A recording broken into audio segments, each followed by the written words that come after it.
De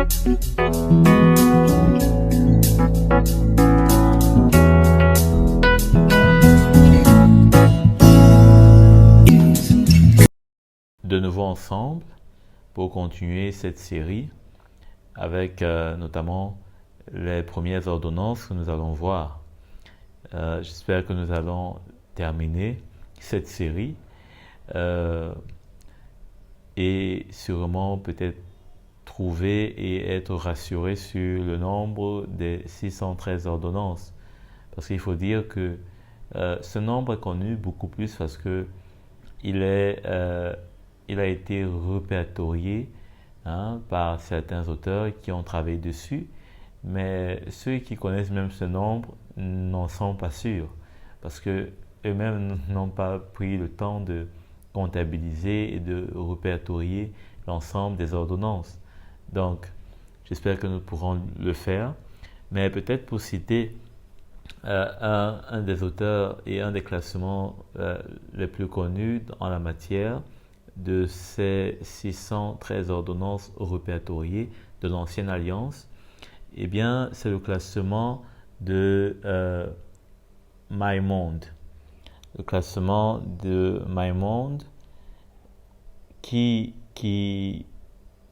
dans son œuvre ou alors son ouvrage, le Mishneh Torah, a pu recenser notamment les 613 ordonnances en l'occurrence. Mais comme je disais tantôt dans l'introduction, je ne me suis pas simplement fié à cela et disons que j'ai sorti mon propre classement des 600 ou alors des ordonnances en question. Espérons peut-être par la fin trouver le même nombre que ces auteurs. Alors, je vais revenir dans la séance d'introduction, j'espère que vous l'avez écouté. Et donc, on va entrer de plein pied dans les ordonnances. Je crois que vous êtes prêts.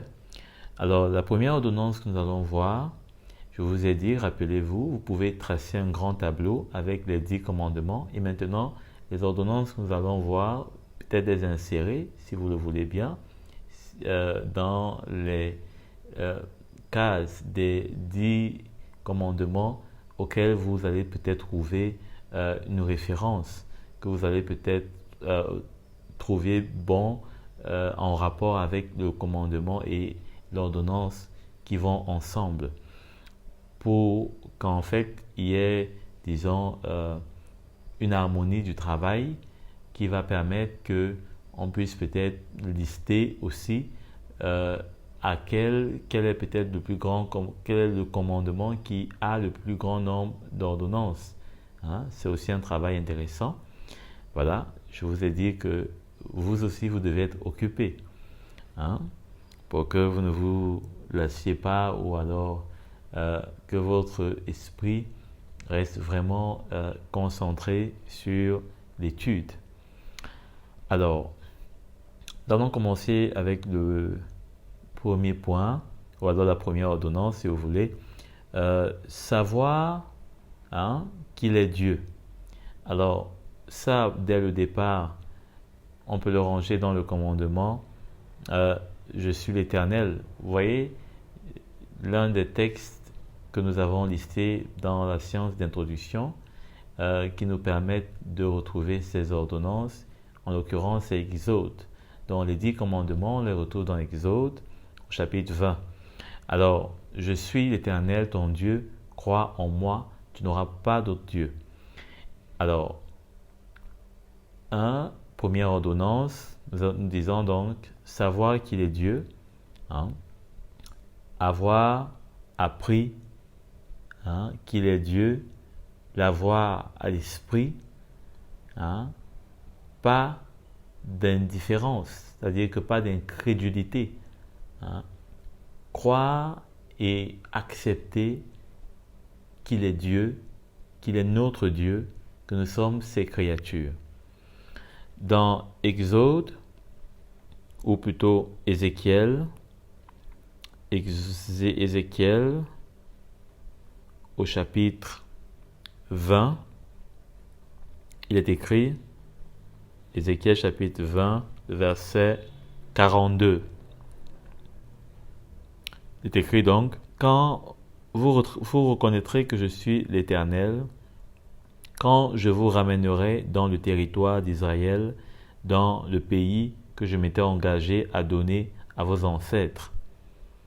Donc, voilà comment est-ce que Dieu montre un signe à ce peuple d'Israël qu'il est Dieu. Hein? Par des prodiges et des miracles, notamment celui de les ramener, eux qui étaient en esclavage, dans le pays qu'il a promis à leurs ancêtres.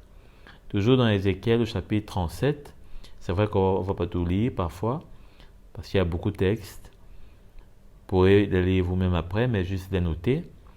Au chapitre 37, dans Ézéchiel, verset 13, il est écrit: Vous reconnaîtrez que je suis l'Éternel lorsque j'ouvrirai vos tombes et vous en ferai sortir, vous qui êtes mon peuple. Je mettrai mon esprit en vous, vous vivrez et je vous donnerai du repos sur votre territoire. Hein? Donc ici, je crois en l'occurrence que c'est une prophétie qui peut aussi s'adresser à nous aujourd'hui. Le Seigneur nous a retirés de nos tombes, la tombe du péché, de la mort, du péché, d'une vie adamique, et il a mis son esprit en nous. Hein? Au temps du peuple juif, l'esprit de Dieu n'était pas en eux. L'esprit de Dieu était plutôt dans, disons, la tente d'assignation, et Dieu parlait à son oint, à son prophète, au travers des visions et des songes. Hein? Donc, des prophéties aussi, bien sûr. Et donc, ici, je crois que c'est une parole aussi qui peut véritablement s'adresser à nous aujourd'hui, qui sommes dans la nouvelle alliance et qui pouvons véritablement observer et attester que cette parole est vraie. Dans Jean, au chapitre 13, Jean chapitre 13, le verset 35, il est écrit: C'est à cela que tous reconnaîtront que vous êtes mes disciples, si vous avez de l'amour les uns pour les autres. Et dans 1 Pierre, au chapitre 2, le verset 2, il est écrit: Et comme des enfants nouveau-nés, désirez le lait pur de la parole. Ainsi, grâce à lui, vous grandirez pour le salut. Hein? Donc, ici, on retrouve comment est-ce que nous devons être non pas des incrédules, mais des croyants, des personnes qui ont la foi de ce qu'ils reconnaissent au-dessus d'eux le Dieu véritable, le Dieu qui les a créés, le Dieu qui marche avec eux, le Dieu qui n'est pas simplement dans le ciel et est sur la terre, non, mais un Dieu qui est, n'est-ce pas, tous les jours avec nous, comme le Seigneur nous l'a promis. Donc, il faut savoir qu'il est Dieu. Il faut le craindre. En l'occurrence, il faut, n'est-ce pas, sanctifier son nom. Et c'est ce que nous allons voir dans la suite, avec la deuxième ordonnance, l'aimer. L'aimer. Il faut l'aimer. Ça parle de quoi? Dans Deutéronome au chapitre 6, le verset 5, il est dit: Tu aimeras l'Éternel ton Dieu de tout ton cœur, de toute ton âme, de toute ta force. Les commandements que je te donne aujourd'hui seront dans ton cœur. Tu les répéteras à tes enfants, tu les en parleras quand tu seras chez toi, quand tu seras en voyage, quand tu te coucheras et quand tu te lèveras. Tu les attacheras à la porte de ta maison et sur les portes de tes villes. Donc, aimer le Seigneur, ça parle notamment de le servir. Parce que dans Philippiens, Philippiens au chapitre 4, parce qu'on ne peut pas aimer le Seigneur juste en parole, mais il faudrait que ces paroles deviennent des actes. Philippiens au chapitre 4, verset 8, on dit « Enfin, frères et sœurs, portez vos pensées sur tout ce qui est vrai, tout ce qui est honorable, tout ce qui est juste, tout ce qui est pur, tout ce qui est digne d'être aimé, tout ce qui mérite d'approbation, ce qui est synonyme de qualité morale et ce qui est digne de louange. Ce que vous avez appris, reçu et entendu de moi, et ce que vous avez vu en moi, mettez-le en pratique. » Hein? Donc, ça parle de servir, ça parle de mettre en pratique. Hein? Ne pas simplement dire de la bouche qu'on aime le Seigneur, mais ce qui doit être en nous, ce qui doit sortir de nous, doit montrer, doit manifester que l'on aime le Seigneur. Dans Jean, au chapitre 14, le verset 23, il est écrit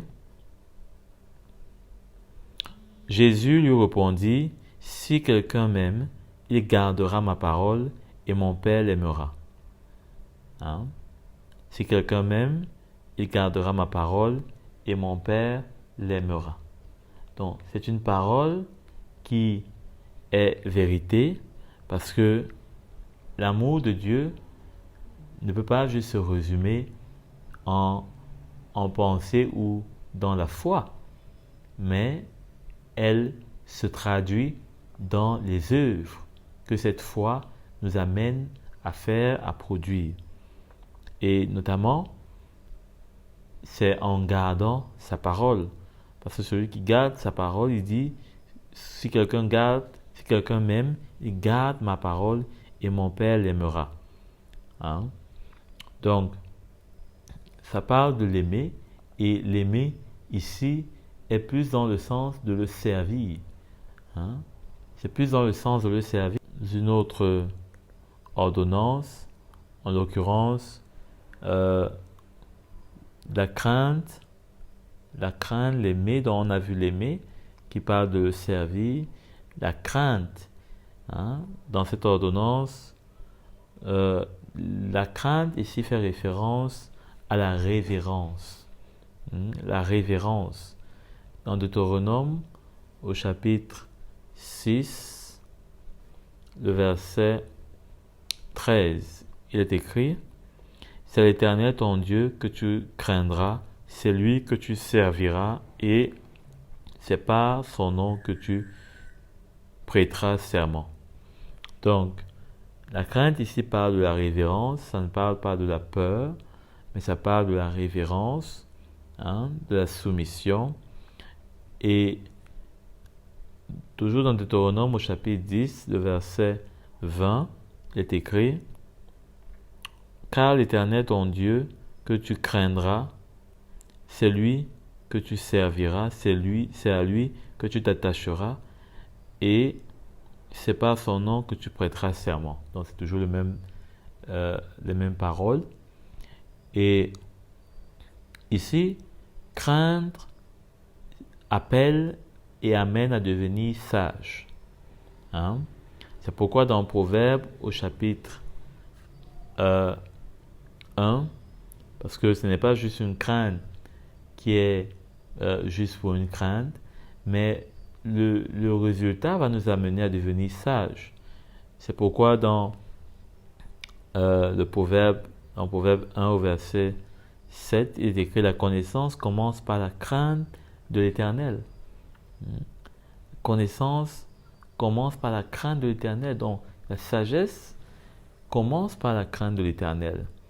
Et toujours dans Proverbe, au chapitre 15, il est écrit au verset 33. Voilà. Donc, Proverbe 15, verset 33.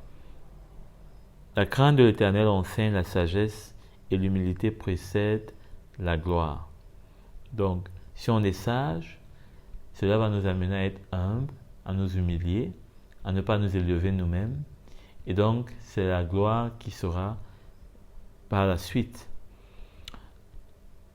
Le psaume, les psaumes le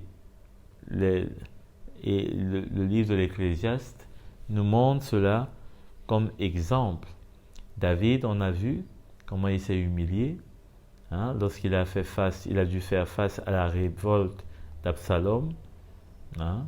Il s'est humilié, il n'a pas résisté,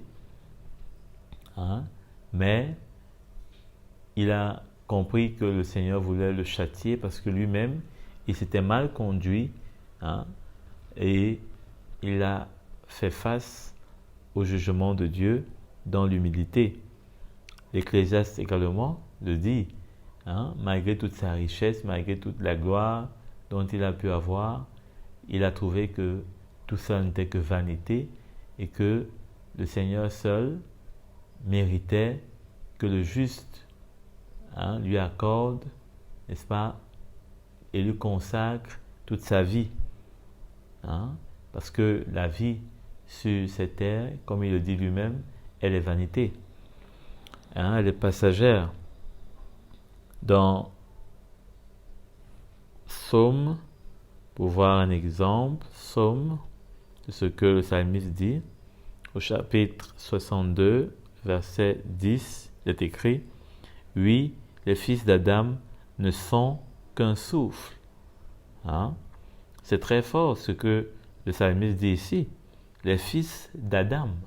De qui est-ce qu'il parle? Il parle de ceux-là qui sont de la race adamique, c'est-à-dire qui n'ont pas goûté à la libération, à la délivrance, à la résurrection, comme on a lu, et qui, finissent simplement par s'envoler, par perdre leurs âmes et devenir poussière. C'est pourquoi il dit que les fils d'Adam ne sont qu'un souffle, les hommes ne sont que mensonges. Au verset 11, ne comptez pas sur l'oppression et ne mettez pas un espoir illusoire dans le pillage. Quand les richesses augmentent, n'y attachez pas votre cœur. Donc, Dieu a parlé une fois, deux fois, j'ai entendu ceci, c'est que la force appartient à Dieu. Amen. Donc voilà comment la crainte qui était dans ces hommes les a menés à parler.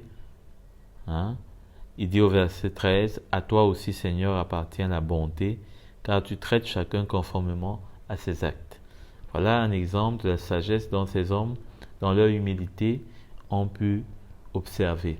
Ecclésiaste aussi, on n'est pas des moindres, au chapitre 2, le verset 24, il est écrit, « Le seul bonheur pour l'homme consiste à manger, à boire et à se donner du plaisir dans son travail, mais cela aussi, je l'ai bien vu, moi-même, dépend de Dieu.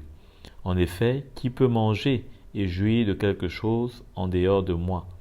Oui, à l'homme qui lui est agréable, il donne la sagesse, la connaissance et la joie, mais au pécheur, il réserve la tâche de récolter et d'amasser des biens afin de les donner à celui qui lui est agréable,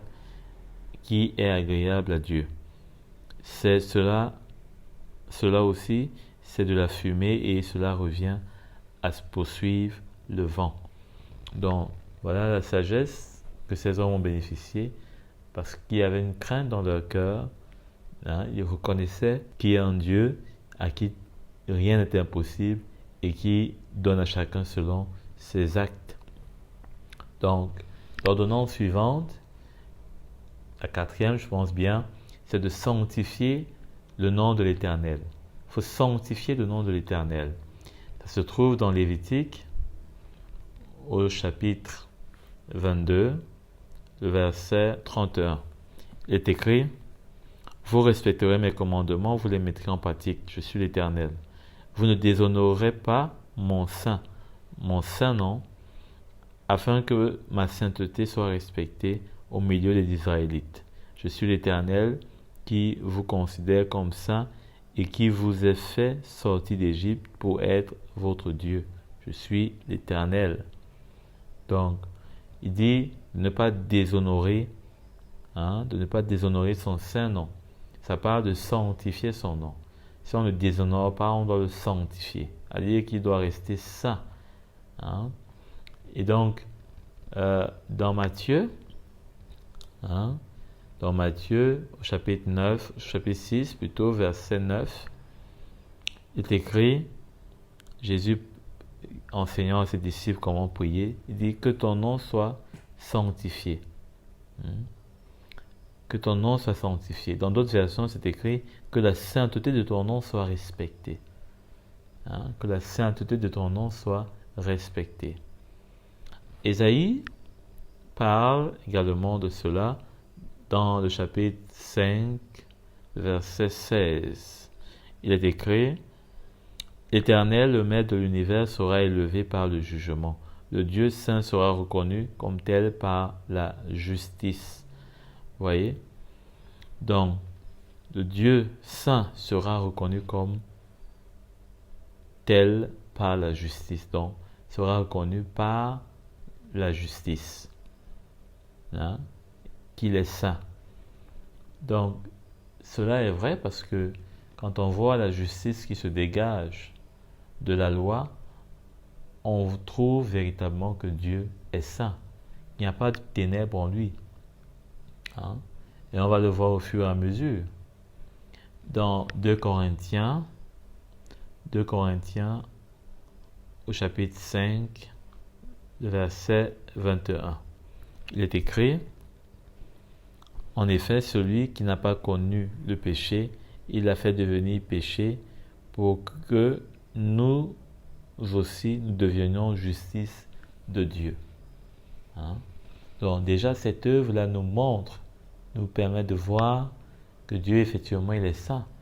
Parce que nous étions connus comme pécheurs. Or, lui qui n'a point connu, parlant de Jésus, de péché, il a fait devenir péché pour nous. Donc, tellement il aime la sainteté qu'il était prêt à donner son Fils pour que son saint nom, pour que lui qui est connu comme le Dieu saint, eh bien, ne soit pas contesté comme tel. Au chapitre 3 de Romains 3, verset 28, il est écrit, en effet, nous estimons que l'homme est déclaré juste par la foi, indépendamment des œuvres de la loi. Par la foi. Donc, on peut ainsi dire que sanctifier le nom du Seigneur, ça veut dire ne pas mélanger avec les choses de Dieu, ce qui n'est pas de Dieu. Alors, nous allons prendre une autre ordonnance, la 5e. Ne pas profaner le nom de l'Éternel. Ne pas profaner le nom de l'Éternel. Nous allons ouvrir dans Lévitique. Ça se trouve dans Lévitique, au chapitre 22, le verset 32. Dans Lévitique 22, verset 32, il est écrit, Vous ne déshonorerez pas mon saint nom, afin que ma sainteté soit respectée au milieu des Israélites. Je suis l'Éternel qui vous considère comme saint. Donc, ça fait toujours partie de ne pas, bien sûr, sanctifier le nom de l'Éternel, mais ça, c'est un peu plus spécifique. Ça parle de ne pas déshonorer. De ne pas déshonorer. Alors, dans 2 Timothée, au chapitre 2 Timothée, le chapitre 3, verset 5. Il est écrit, ils auront l'apparence de la piété, mais régneront ceux qui ont fait la force. Éloigne-toi de ces gens. Donc, profaner le nom de l'Éternel, c'est déshonorer son nom. Et ici, dans Timothée, l'apôtre Paul dit à Timothée de s'éloigner de ceux qui renient ce qui fait la force même de la piété. ça veut dire que quand on renie, notamment ici la force de la piété, c'est quoi? C'est le message de la croix. C'est la révélation du message de la croix. C'est la vie et l'identification à ce message qui fait que nous n'avons pas seulement le slogan de la piété, c'est-à-dire que nous n'avons pas seulement aux lèvres que nous croyons et que nous sommes des fils de Dieu, mais la vie même que cela implique, eh bien nous transportons cela et cette vie a une force que seule la croix peut donner, peut apporter en nous. Alors, ici, sans cela, on va profaner le nom du Seigneur. Parce que si on n'a pas la vie du Seigneur, on n'aura pas les œuvres du Seigneur. On va donc profaner son nom. La profanation, c'est par exemple le fait, on le voit souvent même dans le quotidien, les gens qui profanent, c'est-à-dire qui ne respectent pas ce qui est sacré. Ne respectent pas ce qui est sacré. Ça veut dire qu'on va se retrouver en train de ne pas refléter ce qui est sacré. Or, nous portons en nous ce qui est sacré. C'est la vie du Seigneur, c'est la crainte de Dieu, c'est la piété.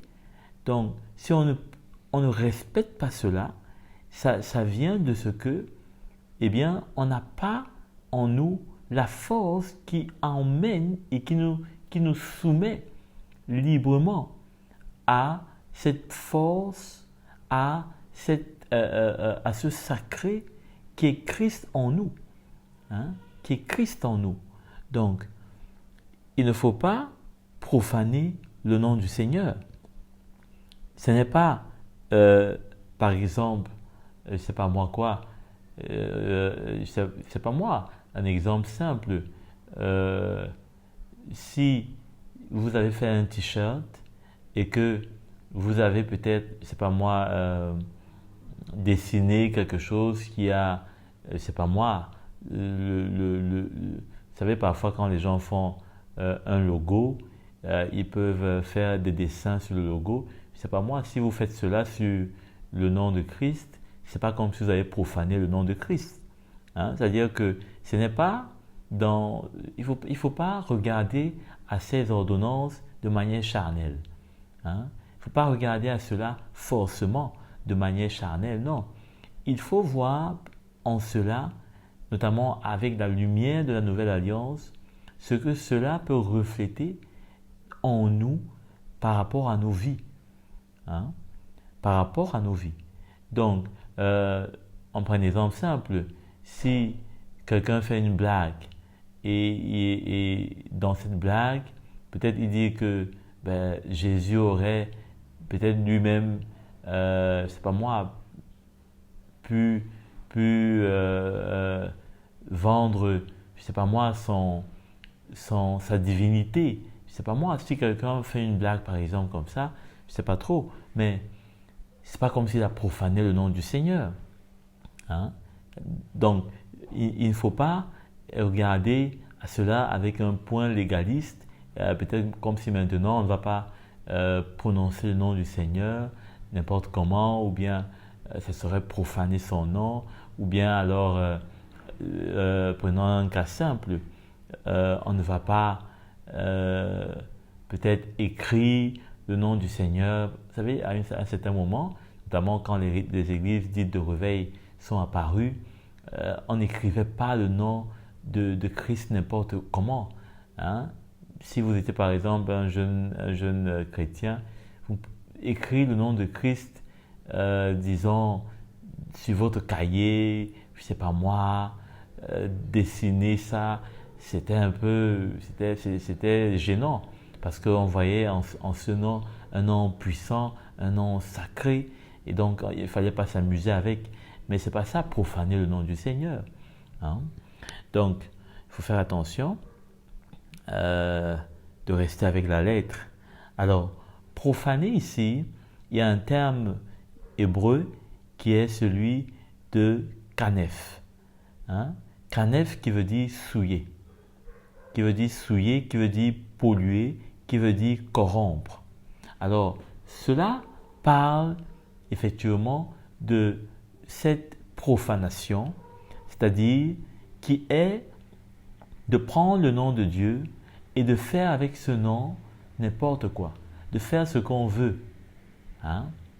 D'utiliser ce nom pour, c'est pas moi, notre propre intérêt, pour notre ventre, pour chercher nos profits, hein?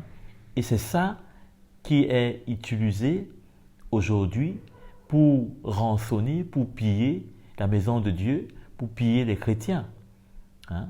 Or, Jésus l'a dit, sa maison est une maison de prière, pas de commerce. Donc, il faut faire attention à cela, et notamment dans Lévitique au chapitre 19, Lévitique chapitre 19, le verset 12. Il est écrit: « Vous ne jurerez pas faussement par mon nom, car ce serait déshonorer le nom de Dieu. Hein? Je suis l'Éternel. » Hein? Voilà par exemple une façon de profaner le nom de l'Éternel, jurer par son nom. Hein? Parce que jurer par son nom, c'est comme si on disait que eh bien, Dieu est celui-là que l'on prend à témoin pour ce qu'on est en train de dire ou de faire. Or, Dieu n'est pas un homme pour être notre témoin. Dieu n'est pas un homme pour être notre témoin. C'est plutôt, s'il fallait prendre pour témoin, c'est Dieu qui nous prendrait pour témoin. Et d'ailleurs, il arrive dans la parole de Dieu, on voit, où Dieu dit, je prends à témoin le ciel et la terre. Hein? Donc, il faut faire attention, parce que le nom du Seigneur, on peut facilement l'utiliser pour notre intérêt. Quelqu'un qui se trouve face à une situation où il a besoin de convaincre, va prendre le nom du Seigneur pour l'utiliser dans son intérêt, même s'il dit la vérité. Mais le problème, c'est que il change l'utilisation et l'importance pour laquelle ce nom a été donné. Ce nom n'a pas été donné pour chercher à nous faire du profit, mais ce nom nous a été donné pour avoir la liberté, pour chasser les démons, pour avoir, n'est-ce pas, la délivrance, pour avoir l'écoute du Seigneur, hein, parce que quand on prononce son nom, quand on prie en son nom, eh bien, nous sommes sûrs qu'il nous écoute et que le Père nous écoute attentivement, parce que nous venons par Jésus auprès du Père. Hein? Vous savez, je crois que je l'ai déjà dit, en nous-mêmes, on n'a pas d'alliance avec Dieu. C'est Christ qui a une alliance avec son Père. Et nous entrons par Christ, parce que l'homme ne peut pas respecter son alliance. Il se trouve toujours, et c'est ce qui est d'ailleurs remarqué, toutes les alliances que Dieu a faites avec le peuple d'Israël pendant toute leur marche, ils l'ont violée. Donc Christ est le garant de cette alliance, cette nouvelle alliance, et nous entrons en lui. Hein? Donc, dans 2 Pierre au chapitre 2, le verset 18, il est écrit: « Avec de grands discours pleins de vide, ils prennent au piège des plaisirs de la chair, de leur débauche, ceux qui ont en réalité échappé aux hommes vivant dans l'égarement. Ils leur promettent la liberté alors qu'ils sont eux-mêmes esclaves de la corruption, puisque chacun est esclave de ce qui l'a dominé. » Hein? En effet, si après avoir échappé aux souillures du monde par la connaissance de notre Seigneur et Sauveur Jésus-Christ, ils se laissent reprendre et dominer par elles, leur dernière condition est pire que la première. De quoi est-ce que ça parle? Pierre parle ici de ceux qui étaient dans le monde, ils ont connu Christ, et maintenant, ils sont tombés entre les mains de ceux qui se retrouvent en train d'utiliser le nom de Dieu pour faire leurs propres affaires, qui profanent le nom de Dieu. Hein? Et cela fait que la condition de ceux qui viennent de donner leur vie au Seigneur, ils sont encore des enfants, ils deviennent, n'est-ce pas, assujettis à ces personnes et ça crée une condition encore plus difficile. C'est ce que l'apôtre Pierre dit. Leur condition devient encore plus difficile. Pourquoi? Parce que maintenant, ils sont sortis. La première condition était qu'ils sont sortis, ou alors ces personnes, elles sont sorties du monde et elles ont cru en un Christ qui n'est pas réel, qui n'est pas vrai selon l'Évangile.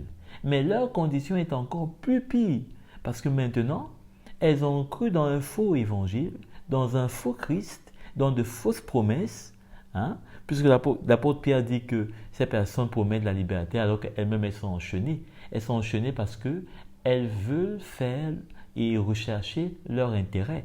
Et donc, ce qui tourne autour de l'argent, leur maître devient leur ventre et l'argent et leur propre plaisir. Donc, eux-mêmes sont esclaves. Or, ils promettent aux autres la liberté, toutes sortes de promesses de prospérer, etc. Et finalement, ils arrivent à faire de ces nouvelles âmes sauvées, en tout cas, disons qu'ils ont eu la foi, parce que c'est par la foi qu'on devient sauvé. Donc, de toutes les façons, elles sont sauvées. Le problème, c'est qu'elles ont mis leur foi, disons, elles ont mis une fondation sur du sable. Et cette fondation va tomber. C'est ça le problème. Le problème, ce n'est pas qu'elles n'ont pas cru. Elles ont cru. Mais elles sont en train de commencer une construction sur du sable. Et cette maison, Jésus l'a dit, les vents vont frapper et elle va tomber. Donc, il y aura une désillusion. Et finalement, cette désillusion va faire qu'il n'y aura plus d'envie, il n'y aura plus de porte. Après avoir peut-être été blessés, été confondus, eh bien, ceux qui vont venir avec un évangile pur et véritable ne trouveront plus de porte facile, accessible, mais plutôt des personnes endurcies par une expérience mauvaise. Et c'est ça qu'on a aujourd'hui. Des personnes qui ne supportent plus entendre parler de Christ, parce qu'elles ont plus ou moins, selon ce que chacun peut, disons, trouver comme argument pour fuir ou pour continuer à demeurer dans ce qu'il aime, eh bien, on va utiliser le fait que tout ce qu'on entend au sujet de l'Église, des hommes d'Église, des choses dans l'Église, etc. Alors, il faut faire très attention à cela. Et je vous laisse lire dans Jude au chapitre 3 jusqu'à 4. Vous verrez aussi, qu'est-ce que je dis? Pour Jude, il n'y a qu'un seul chapitre, donc du verset 3 jusqu'au verset 4. Vous lirez et vous verrez aussi ce que Jude dit à ce propos. Allons à la 6e ordonnance, ne pas spéculer sur d'autres dieux. Ça parle de ne pas mettre à envisager qu'il y a d'autres dieux. Parce que envisager qu'il y a d'autres dieux, c'est ne plus sanctifier le nom de Dieu et c'est ne plus croire qu'il n'y a qu'un seul Dieu.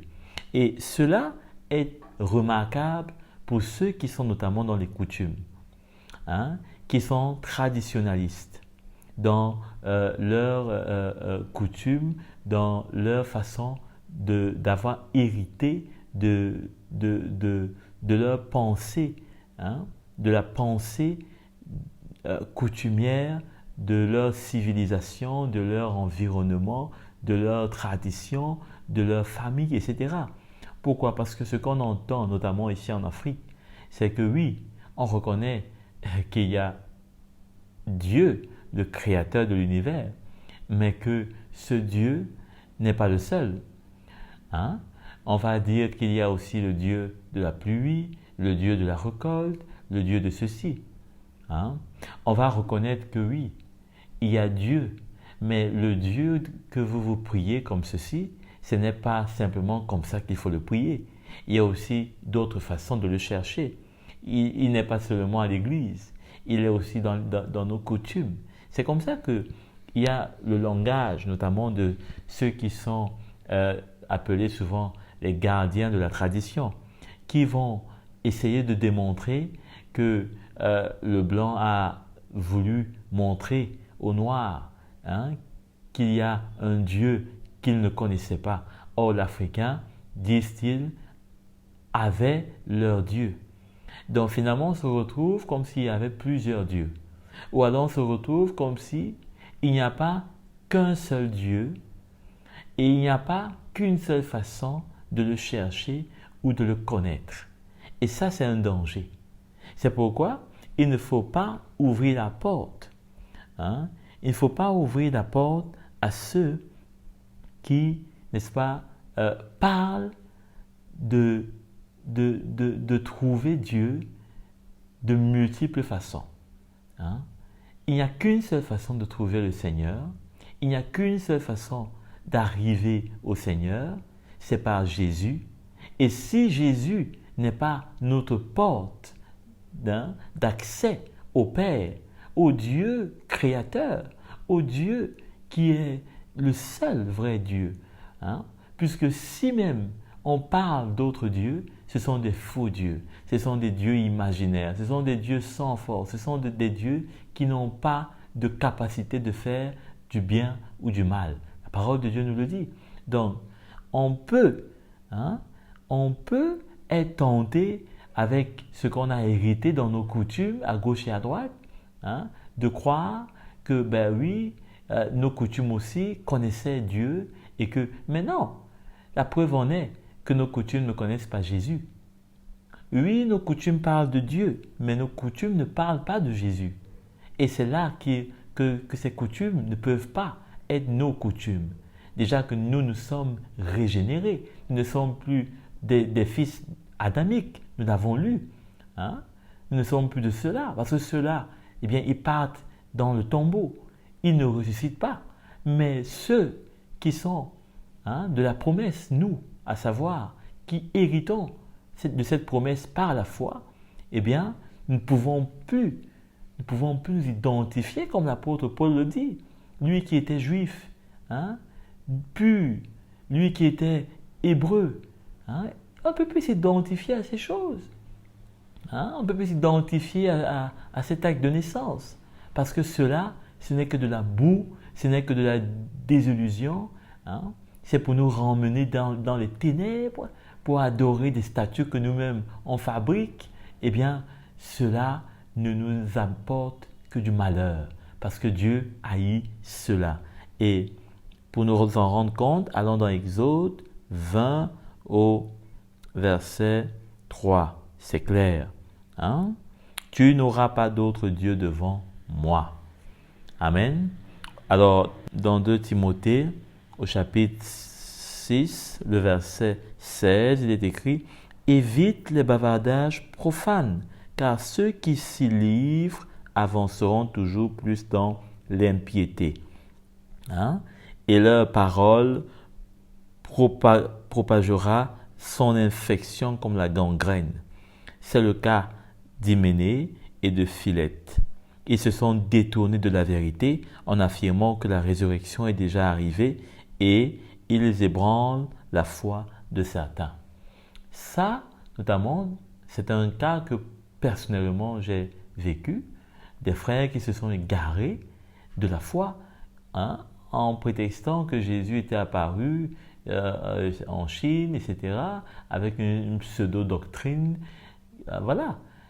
Des frères qui étaient pourtant dans la foi, on croyait dans le Seigneur, et puis quelques années après, Christ est déjà réapparu, il y a une nouvelle Bible, il y a ceci, cela, tout ce que Christ a dit, non, ce n'est plus Christ, maintenant c'est... et il y en a comme ça, des milliards, des millions de doctrines dans le monde, que parfois, peut-être nous ne sommes pas perméables, mais que d'autres dans le monde sont au contact, ils écoutent, et des choses terribles. Donc, qu'est-ce que l'apôtre Paul dit? Il faut se préserver. Il ne faut pas ouvrir nos récepteurs et vouloir... Vous savez, aujourd'hui, les réseaux sociaux et tout ce que nous avons à proximité nous rendent très accessibles. Avant, quand les gens écoutaient seulement la radio, les nouvelles pouvaient leur parvenir des mois après. Et c'était aussi une protection. Parce que vraiment, aujourd'hui, tout est disponible, accessible. Hein. Quelqu'un vous écrit depuis l'autre continent, vous recevez en une fraction de seconde. Et c'est ça, c'est un danger. Donc il faut fuir. Il faut pas essayer de jouer au spirituel qui veut convaincre, qui veut essayer de... Ben, peut-être, mais si on voit que la personne persiste, on n'a pas à continuer. On n'a pas... Vous savez, moi, ça m'est arrivé de parfois bloquer des personnes, leur dire non, je ne veux plus, arrête. Hein? Ça ne me sert de rien. Voilà ma position. Si tu n'es pas d'accord, ben, on s'arrête là.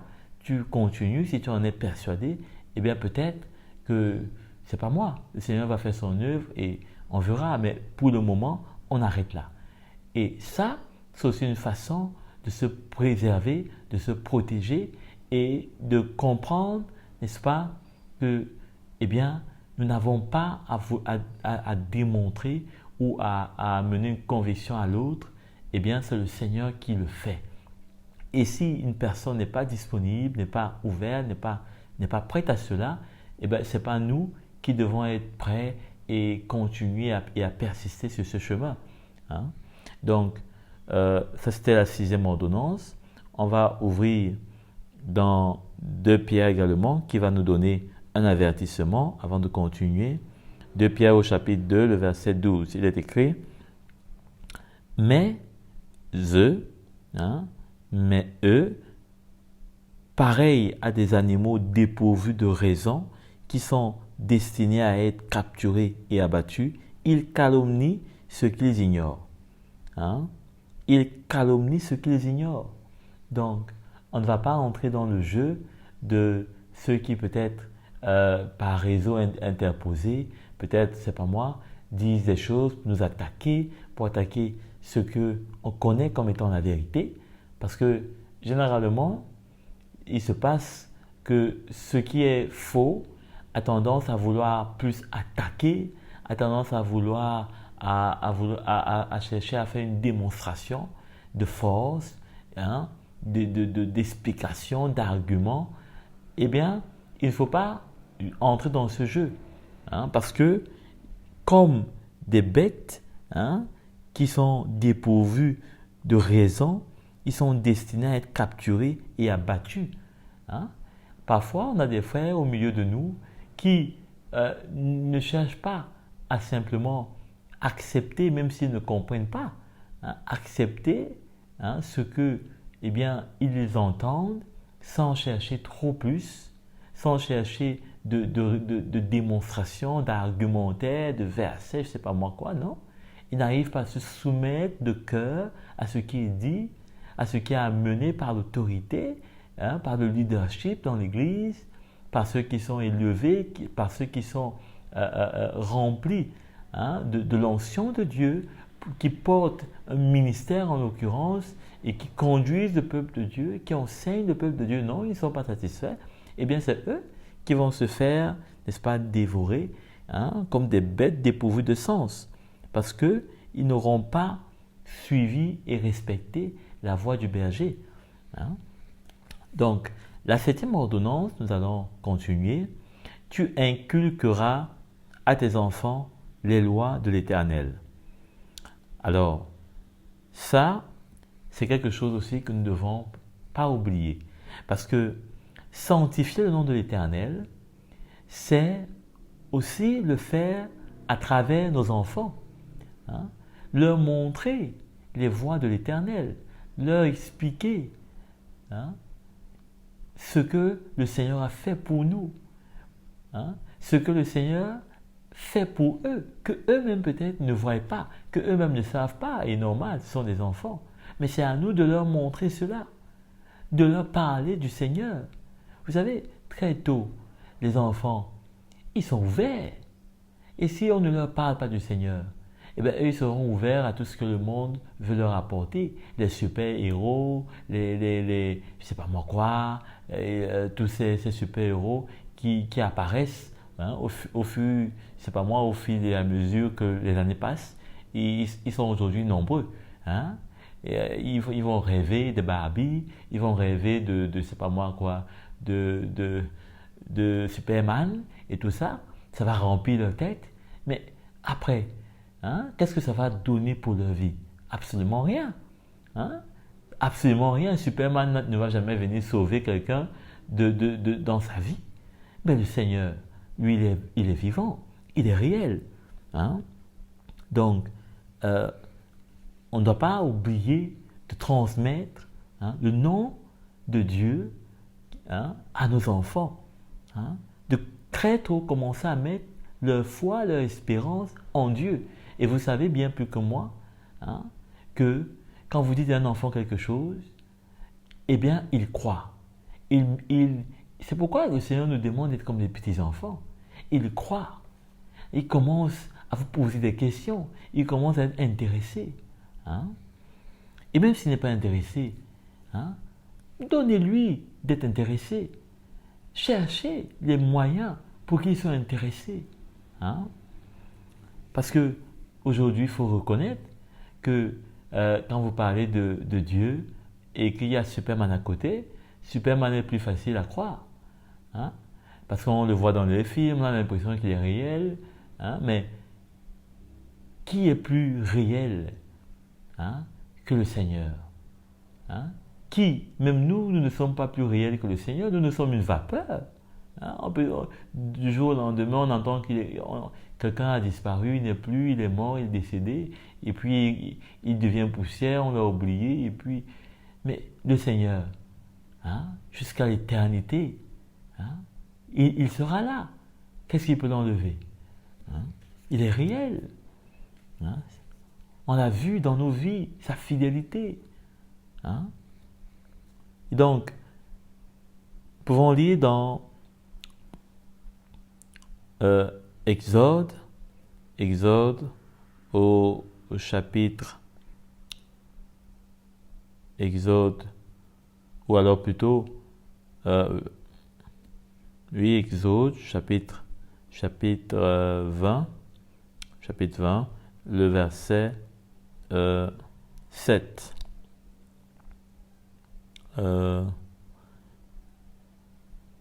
Ou plutôt, non, Deutéronome, chapitre 6, le verset 7. Voilà. Il est écrit, tu les répéteras. Hein? Au verset 6, il dit, les commandements que je te donne aujourd'hui seront dans ton cœur. Tu les répéteras à tes enfants. Tu en parleras quand tu seras chez toi, quand tu seras en voyage, quand tu te coucheras et quand tu te lèveras. Hein? Tu les attacheras à tes mains comme un signe et ils seront comme une marque entre tes yeux. Hein? Je ne sais pas pourquoi les hindous font les marques au milieu de leurs yeux. Bon, mais ici, c'est plutôt les commandements qui doivent être au milieu de nos yeux. Bon, ça ne veut pas dire que maintenant on prend les commandements, on attache, hein, on dit, Dieu a dit, c'est écrit. Non, ça parle, notamment quand il dit devant tes yeux, au milieu de tes yeux, ça parle de méditer, de les lire. Hein, on lit avec les yeux. Donc, ça parle plus d'avoir cela à cœur. Hein. Puis c'est dit, attaché sur tes mains, ça veut dire que, eh bien, on a tout le temps cherché. Hein, les mains, ça cherche. Donc, on a tout le temps cherché, on a tout le temps soupiré, hein, après les commandements de Dieu. Hein. Qu'est-ce qui d'autre peut être utile pour nos vies que les commandements du Seigneur? Hein? Donc, quand tu seras en voyage, ça veut dire que quand on voyage, c'est pas moi, peut-être qu'on vous invite peut-être pour faire, je sais pas, des vacances en Europe. C'est pas l'occasion d'oublier Dieu. Hein? C'est vrai que peut-être, bon, les 2 premiers jours, vous avez peut-être oublié de méditer, c'est pas moi, mais ça ne doit pas vous quitter. Hein? Même en Europe, Dieu reste Dieu. Amen. Donc, on ne va pas tout lire, mais ça parle bien sûr, hein, d'avoir ce cœur toujours attaché avec les commandements de Dieu au point où on les transmet à nos enfants.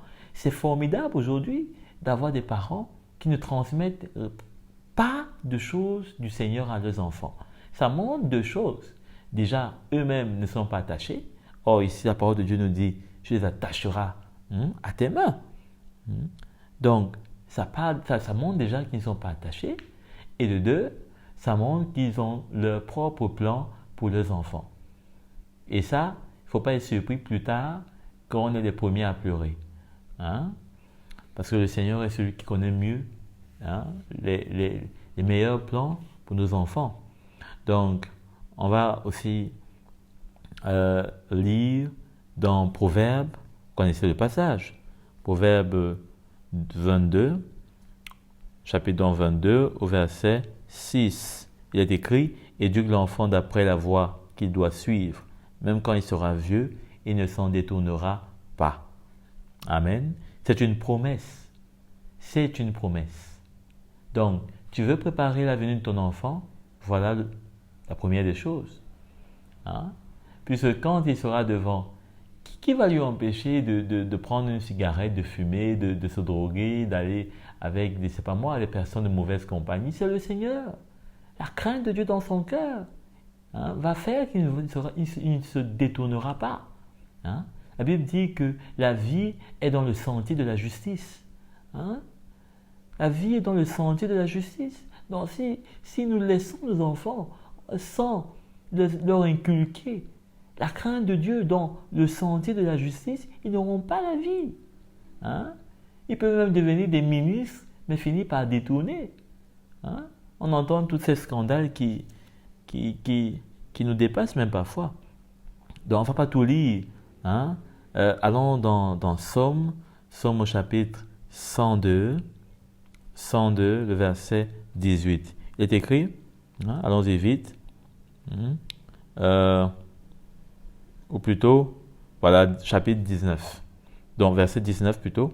Que cela soit écrit pour la génération future et que le peuple ainsi crée, célèbre l'Éternel. Le peuple ainsi créé célèbre l'Éternel. Hein? Donc, les générations futures ont besoin de connaître le Seigneur. Hein? C'est écrit pour eux. Hein? Si déjà nous avons eu la grâce de saisir cette crainte, la génération future, c'est-à-dire celle qui vient après l'autre, hein, et ainsi de suite, doivent connaître ce que le Seigneur a fait. Hein, le peuple qu'il a créé, ce que nous sommes en lui, en Christ, et nous devons célébrer cela à travers nos vies. Hein. Et comment est-ce qu'on va célébrer un Dieu qu'on ne connaît pas? Comment nos enfants vont célébrer un Dieu dont on ne leur a pas fait part? Hein? C'est impossible. C'est impossible. Donc dans Somme aussi, hein, on essaie un peu de faire le tour. Somme toujours au chapitre 71, le verset 18. Il est écrit « Ne m'abandonne pas, ô Dieu, malgré ma vieillesse et mes cheveux blancs, afin que j'annonce ta force à la génération présente, ta puissance à tous ceux qui viendront. » Hein? Alors, vous avez des cheveux blancs, peut-être vous vous dites, c'est fini pour moi, mes enfants sont déjà grands, qu'est-ce que je peux encore faire? David, lui, il dit, ne m'abandonne pas, malgré ma vieillesse et mes cheveux blancs. Hein? Afin que j'annonce, peut-être que vous ne sentez pas la force, hein? Vous avez l'impression, vous savez, la génération d'aujourd'hui, bon, quand je dis la génération d'aujourd'hui, disons que ceux qui ont moins de 20 ans, hein, on dirait qu'ils ont une vitesse qui nous dépasse. Hein? C'est comme les vagues qui veulent dépasser la rive. Donc, il faut faire attention. Hein? Il ne faut pas croire que ils n'entendent pas, mes enfants n'entendent pas, ils n'écoutent pas. Quand tu commences même, ils sont déjà fatigués, ils ont sommeil. Ils ont sommeil, trouve une technique, hein, pour qu'ils n'aient plus sommeil. Donc, il faut demander la grâce de Dieu. On a aujourd'hui des enfants qui sont comme ils sont, mais on a aussi des parents aujourd'hui qui sont vraiment pas à la hauteur. Ça ne veut pas dire que maintenant il faut les fouetter ou bien non. Il faut demander ce que David demande ici. Il dit ne m'abandonne pas. Ça veut dire qu'il faut chercher le secours dans le Seigneur. Hein? Il faut chercher le secours dans le Seigneur. De la même manière, hein, on a un ministère envers notre époux. envers notre épouse. De la même manière, on a un ministère envers nos enfants. Hein? Et cela, on doit veiller. Hein? On doit veiller. Peut-être que ce n'est pas facile, peut-être que ce n'est pas évident, mais le Seigneur est là. Et lui, il peut. Hein? Et lui, il peut. Et il veut en plus. Donc, n'oublions pas, cela est écrit pour les générations futures. Hein? Donc, allons voir la 8e ordonnance, ne pas se faire des idoles. Hein? Ne pas se faire des idoles. Donc, pourquoi ne pas se faire des idoles? Parce que, eh bien, ça ne fera pas sanctifier le nom du Seigneur. Hein? Rappelons-nous, on a vu que quand on ne sanctifie pas le nom du Seigneur, on finit par profaner son nom. Et quand on profane son nom, c'est pour nos intérêts. Et ces intérêts deviennent finalement nos idoles. Parce qu'on va commencer à faire leur volonté. Hein? Et donc, ne pas se faire des idoles, dans Exode, c'est ne pas laisser autre chose prendre le trône de nos cœurs et amorcer notre chair et nous rendre esclaves. Donc, dans Exode, au chapitre 20 toujours, de verset 4, il est écrit « Tu ne te feras pas de sculpture sacrée, ni de représentation de ce qui est en haut dans le ciel, en bas sur la terre et dans l'eau plus bas que la terre. Hein? L'Éternel, ton Dieu, je suis un Dieu jaloux. Tu ne te prosterneras pas devant elles, tu ne te donneras pas à elles, tu ne les serviras pas. Hein?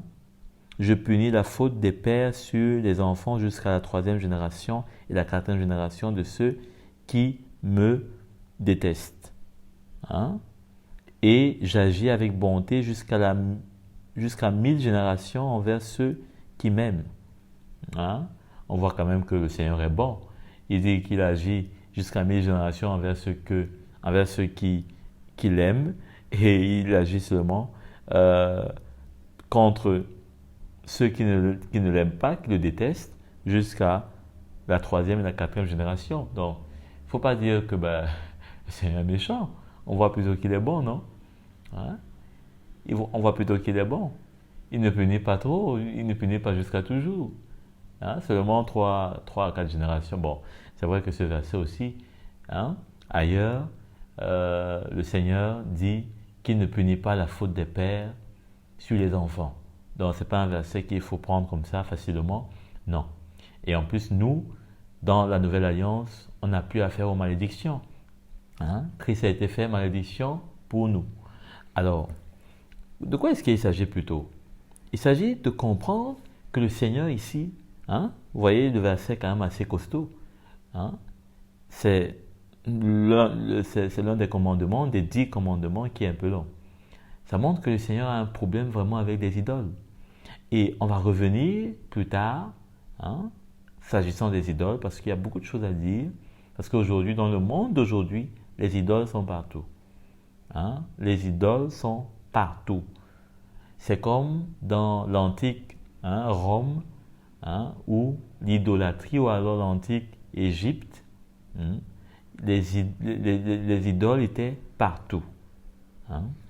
Il faut faire attention à cela. Alors, lisons peut-être juste quelques passages, et plus tard on reviendra. Ésaïe, au chapitre 40 plutôt, Ésaïe 40, au verset 18, est écrit « À qui voulez-vous comparer Dieu? À quelle représentation pourriez-vous le comparer? C'est un artisan qui fond la statue, puis un orfèvre, la coule d'or, et il soude les chaînettes d'argent. Celui qui est trop pauvre pour une telle offrande choisit un bois qui ne pourrit pas. Il sollicite les services d'un artisan assez habile pour fabriquer une sculpture sacrée qui ne soit pas branlante. Ne le saviez-vous pas? Ne l'avez-vous pas appris? Ne vous l'a-t-on pas révélé dès le début? N'avez-vous jamais réfléchi au fondement de la terre? Donc, de quoi est-ce que le Seigneur parle ici? Il dit, regardez, qui a fondé la terre? Ne voyez-vous pas que c'est complexe? Pour que vous commenciez à servir des statues que d'ailleurs vous-même vous avez construit, vous avez fabriqué, puisqu'il dit qu'un artisan habile, il va utiliser les chaînettes, il met de l'or. Bon, il dit celui qui est pauvre, il va demander un bois qui ne pourrit pas, comme on demande souvent pour nos meubles. Donc, ça montre quoi? Ça montre que ces choses ne sont rien. Ne sont rien. Donc, il faut faire attention. Parce que ça, c'est vraiment l'idolâtrie. Disons, petit modèle. Donc, si vous êtes un artisan, quelqu'un qui fait dans l'art, il faut éviter trop de faire ces représentations, voilà, de statues et autres. Il faut éviter. Oui, il faut éviter parce que vous participez quelque part à faire de l'idolâtrie. Donc, il faut éviter. Il faut éviter. À quoi est-ce que ça va servir si, parce que vous voulez gagner votre pain, vous allez attirer la colère de Dieu sur vous? Parce que ça, et vous savez, faites des représentations. Peut-être au pinceau, je ne sais pas moi quoi, c'est autre chose. Mais quand déjà on sculpte, ça veut dire quelque part qu'on veut se mettre à la hauteur de Dieu. On crée, on veut donner une image, une forme. Avec nos mains. Avec nos mains. Sur des choses que Dieu a créées. Le bois, etc. Il faut faire attention quand même. Parce que là, on veut rivaliser avec Dieu, qui est le Créateur. On donne aussi notre part de sculpture, de forme, qui ne sont pas parfaites. Qui ne sont pas parfaites. Comme ce que Dieu lui a réalisé. Donc il faut faire attention, on se met un peu en concurrence, c'est comme si on voulait faire concurrence au Seigneur. Bon, mais vous savez, les choses qu'on fait sans connaître nous sont pardonnées. Mais si on connaît et qu'on fait, attention, là on est rebelle. Vous savez, dans les temps d'aujourd'hui, la lumière vient pour nous sanctifier. La lumière vient pour nous purifier.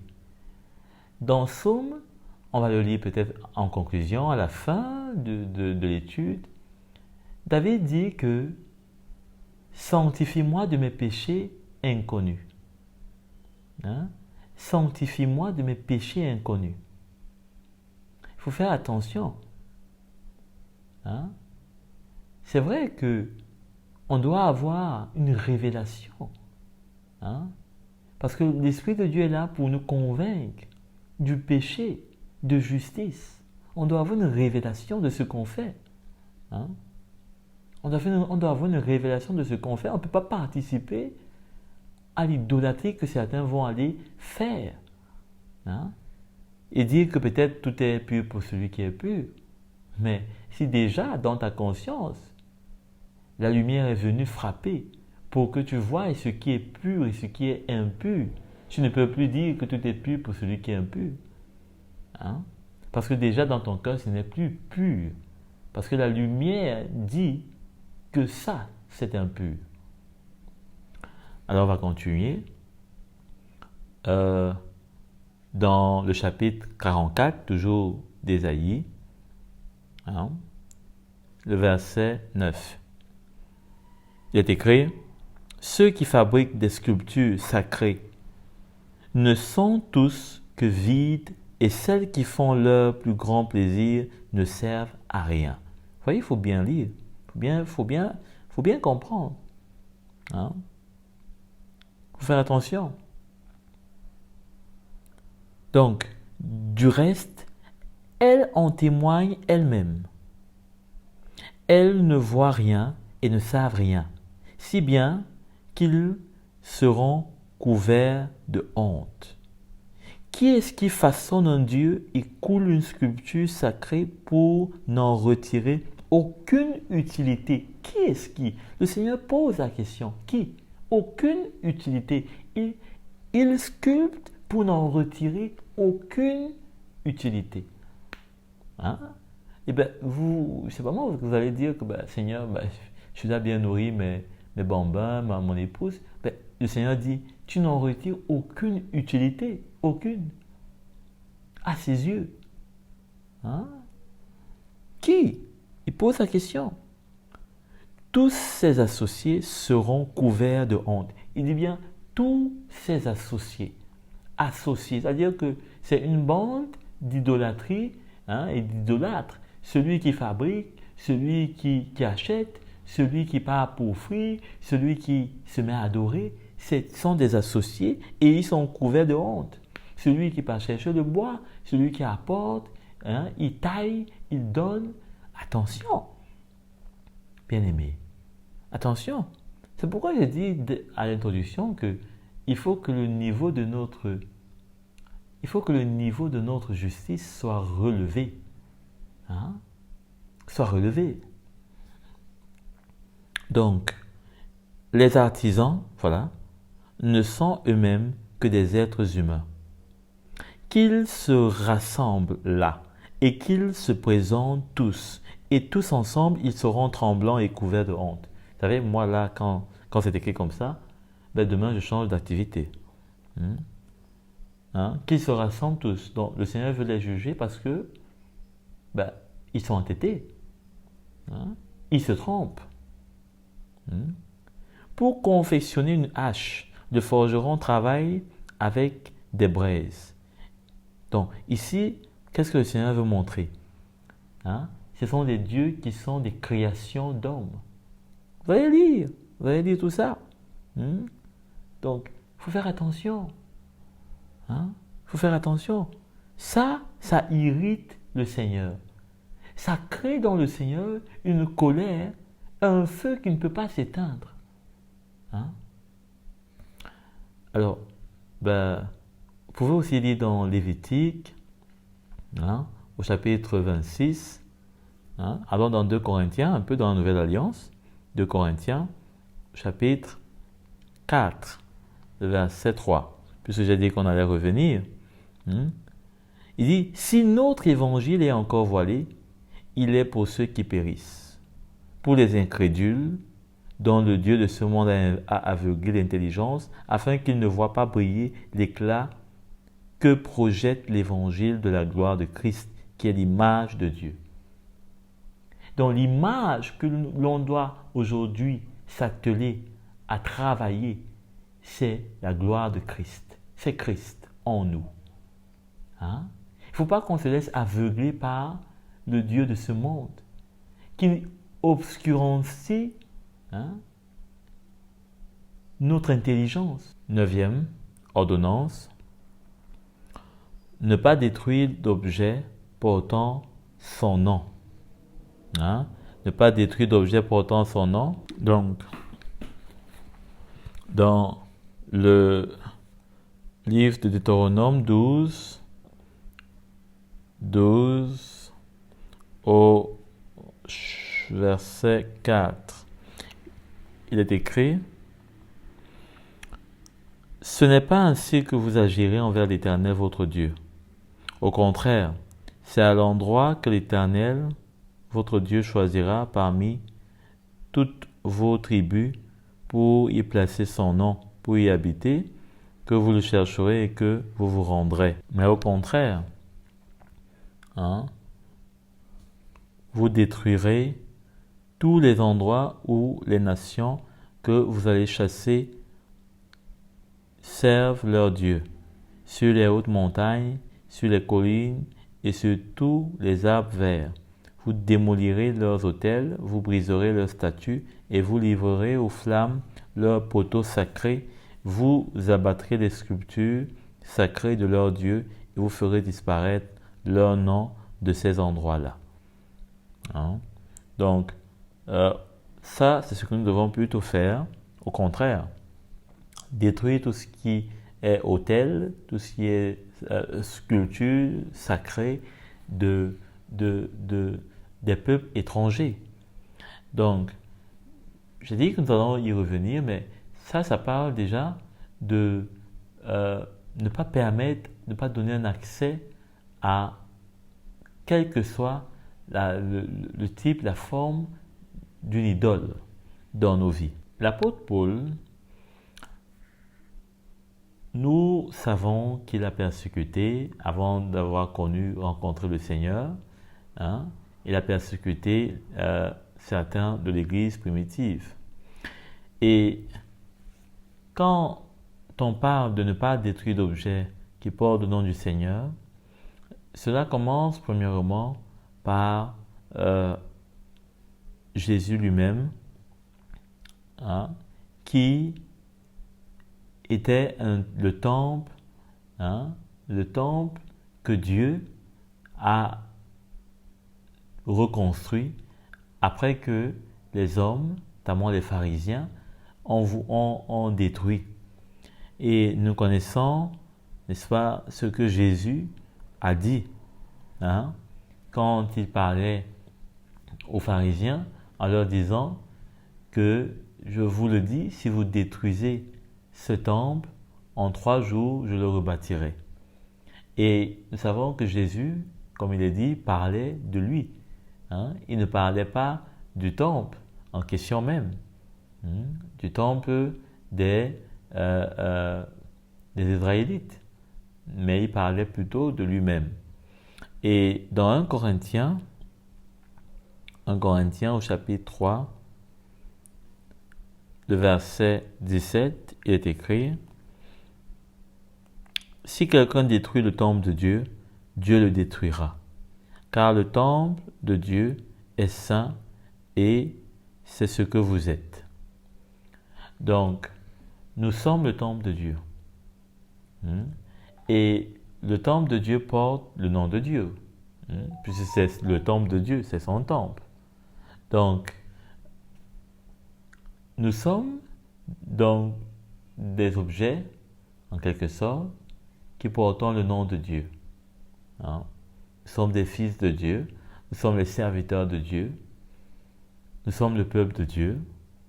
Et dans Deutéronome au chapitre 4, le verset 2, est écrit: « Vous n'ajouterez ni n'enlèverez rien à ce que je vous ai prescrit. Vous garderez les commandements de l'Éternel, votre Dieu, tels que je vous les ai prescrits. » Donc, quand on touche à ce qui porte le nom de Dieu, en l'occurrence aussi ses commandements, on s'expose à la correction et au jugement de Dieu. Et pour ce qui concerne notamment l'apôtre Paul, bien sûr qu'il a posé la main sur ceux qui travaillaient pour le Seigneur, mais le Seigneur avait des plans pour lui. Et la Bible nous dit que l'apôtre Paul était zélé, mais son zèle était amer. Il faisait des choses et il avait plutôt une conviction qui était déformée, qui était légaliste, et le Seigneur lui a fait grâce. Alors la grâce de Dieu, bien sûr, on ne va pas chercher à l'expliquer pourquoi lui, pourquoi pas quelqu'un d'autre, mais nous savons que l'apôtre Paul a reconnu le Seigneur, il ne s'est pas entêté, il ne s'est pas endurci, mais il a plutôt, il s'est humilié et le Seigneur l'a relevé et lui a donné une place au milieu de l'Église, de ce temps et en général. Alors, nous ne pouvons pas dire que cela est à mettre avec notamment Judas. On ne peut pas comparer avec Judas, parce que Judas, eh bien, malgré qu'il a eu un chagrin dans son cœur, mais ce chagrin n'était pas celui de regretter d'avoir livré Jésus, le Fils de Dieu, mais ce chagrin était plutôt que il a su, et Jésus lui a dit, eh bien, que c'est toi qui me livres.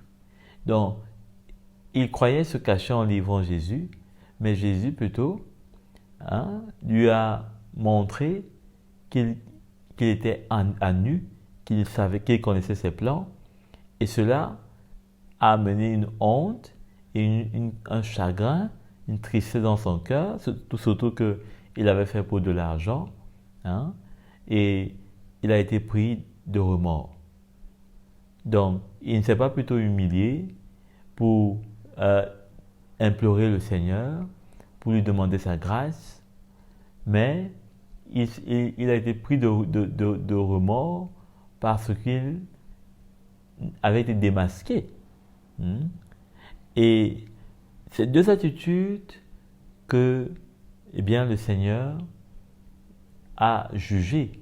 L'apôtre Paul a eu la vie par sa tristesse, il a eu le salut. Donc, il ne faut pas, n'est-ce pas, jouer avec ceux qui portent le nom du Seigneur. Que ce soit sa parole, quand on l'annonce, il faut l'annoncer droitement, parce que sinon, elle peut se retourner contre nous, parce que la parole de Dieu parle pratiquement de tout, notamment des faux prophètes, des faux enseignants. Donc, ce qu'elle dit à propos d'eux, si on se retrouve en train, effectivement, de le faire, en étant peut-être conscient, ou en ne voulant pas être conscient, qu'on détruit le peuple de Dieu, Dieu nous détruira. Dieu nous détruira. Donc, la 10e ordonnance, c'est lié comme un symbole sur ta main.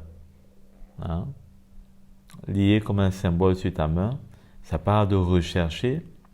Allons dans Deutéronome, au chapitre 6, le verset 8.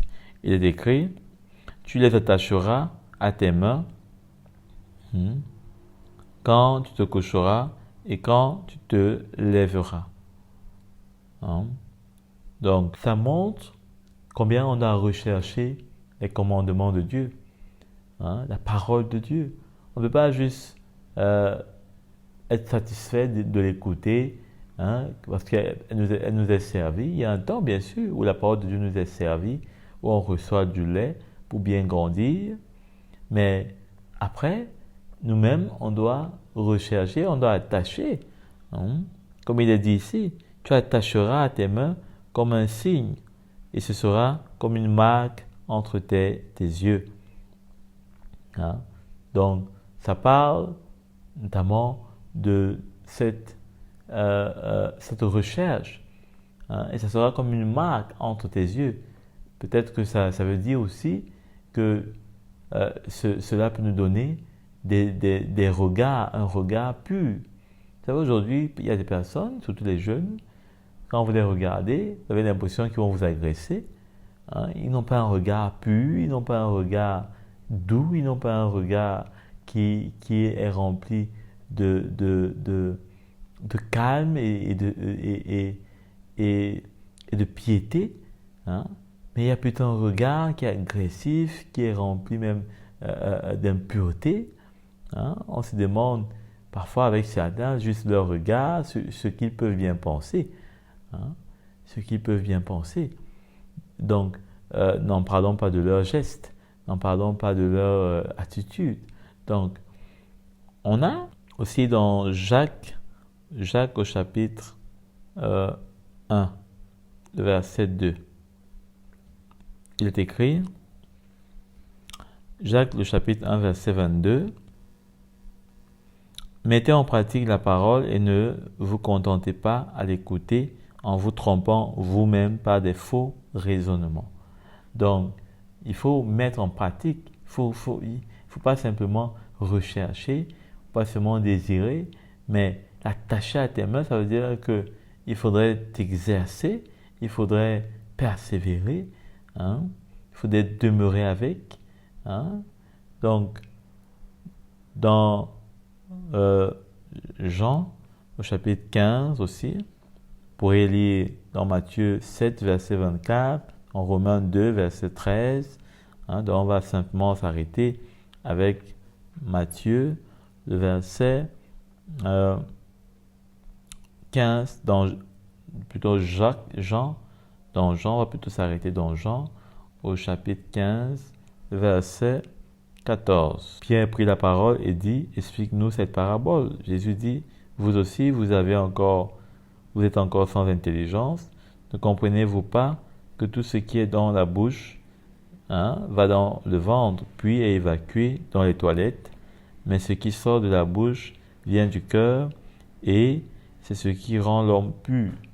Donc, si on a sa parole attachée à nos mains, si on recherche, si on est, n'est-ce pas, intéressé, nous aurons, n'est-ce pas, cette pureté dans nos cœurs, sa vie dans nos cœurs, et nous pourrons être, n'est-ce pas, des enfants qui sont intelligents.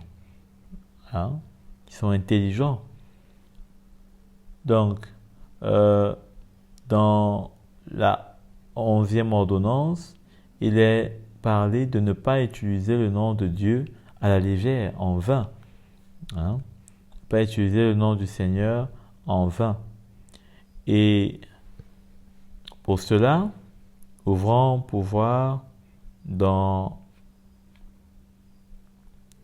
Deutéronome 6, 13. C'est l'Éternel ton Dieu que tu craindras. C'est lui que tu serviras et c'est par son nom que tu prêteras serment. C'est par son nom que tu prêteras serment. Bien sûr qu'on a dit qu'il n'est pas question, on l'a lu plus en arrière, il n'est pas question de prêter serment au nom du Seigneur. Parce que ce n'est pas le Seigneur qui nous garantit la vie pour pouvoir accomplir notre serment. Parce que si on prête le serment au nom de Dieu, ça veut dire qu'on lui demande de nous assurer qu'on aura la vie pour respecter nos engagements. Or, Dieu ne nous donne pas cette assurance en aucune façon de ce que demain nous serons vivants ou après-demain. Nous constatons simplement ses bontés. Il n'y a pas une assurance qui nous donne pour cela. Donc, en tout cas en général. Donc, on ne peut pas prêter serment sur le nom du Seigneur.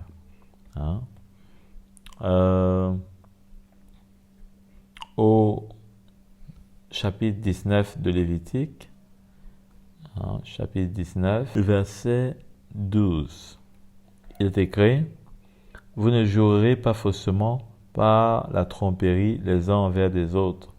Vous ne jugerez pas faussement par mon nom, car ce serait déshonorer le nom de Dieu. » Donc, nous sommes toujours là avec ce qui consiste à ne pas déshonorer le nom de Dieu. Donc, pour aussi lire, bien sûr, dans Jacques 5, le verset 12, Matthieu 5, le verset 34. Et jusqu'ici, nous allons nous arrêter à cette 11e ordonnance et par la suite continuer.